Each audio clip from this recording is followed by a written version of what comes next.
easy to make contact in this particular set of circumstances, there are ways that you can do that safely. On the lockdown, at the same time, we are staying in daily contact with our supermarket chains to ensure that we have good availability of supply.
What are you planning to do? Huh? What?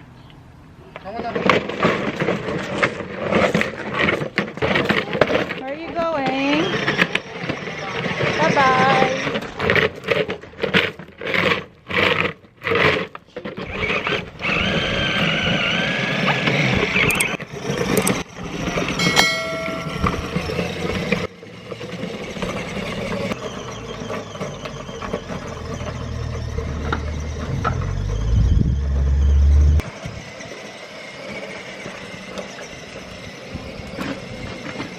Pagod. Kasi.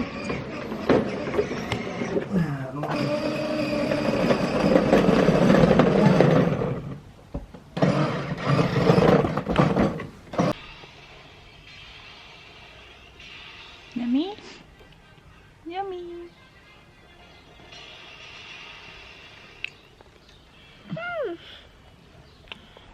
Oh. Water.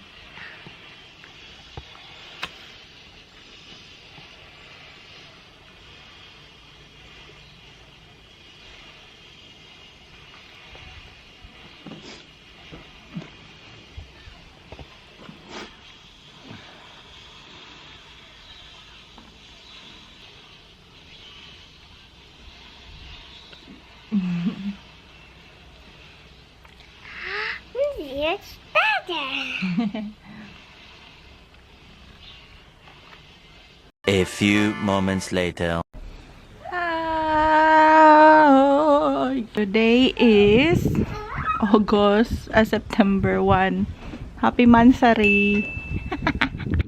September 1. It's been a long from our last episode, last upload and everything.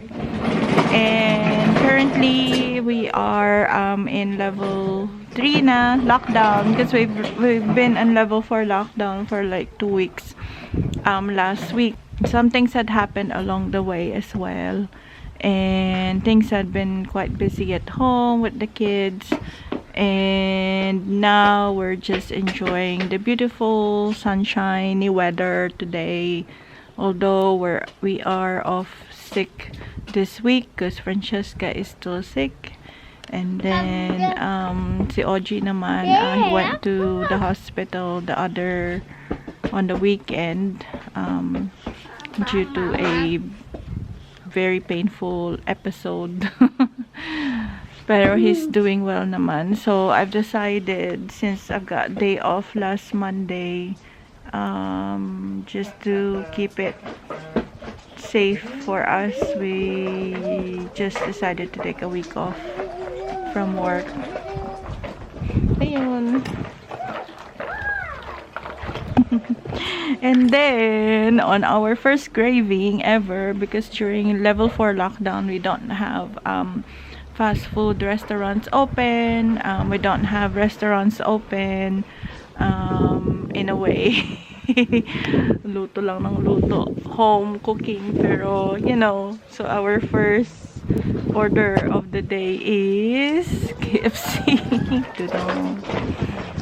So meron silang, they have the delivery option this time around, because before they don't have. And now there's only like $7.99 delivery charge, but at least it's a little bit more convenient for us. Kasi I would imagine currently yung drive-thru nila, kasi the only way that they can operate is through contactless. So bale, drive-thru delivery, I don't know if pick-up is allowed in the restaurant. Parang pero dine-in is not it's still a no-no for everyone here. And then yes, I don't know how this week will turn out, but may mga nangyari kasi, in a way, during the last few weeks ago. We are very, very thankful na everyone's gotten better, everyone didn't get worse. I'm sure they can manage, na in the end. Butas bulsa and everything. Yes, our energy is still quite low at the moment, but we're just making sure our kids are happy, our kids are well provided of, and then they are, you know, enjoying their stay at home. The child care during level 3 is open for us, even during level 4 as well. Maki-coordinate lang kami with the child care that we have currently, as they are open for essential workers at the moment. So that's good to know as well for next week, in a way that the kids can be looked after, as well as we can both go back to work too. So yun, after lunch, I'll update you what the current situation here sa New Zealand, kasi may update ata sila today. But then update kahapon is our cases had jumped up to 500 plus or something, the positive cases, but the most of the positive cases are in Auckland, and there's some in Wellington. Thankfully wala pa sa South Island. But there is an article about when they tested the waters in Christchurch. I don't know what kind of water it is. May positive daw doon, and they were thinking it might have come from the managed isolation facility. But anyway, tingnan natin yung update mamaya. Okay? I'll see you later.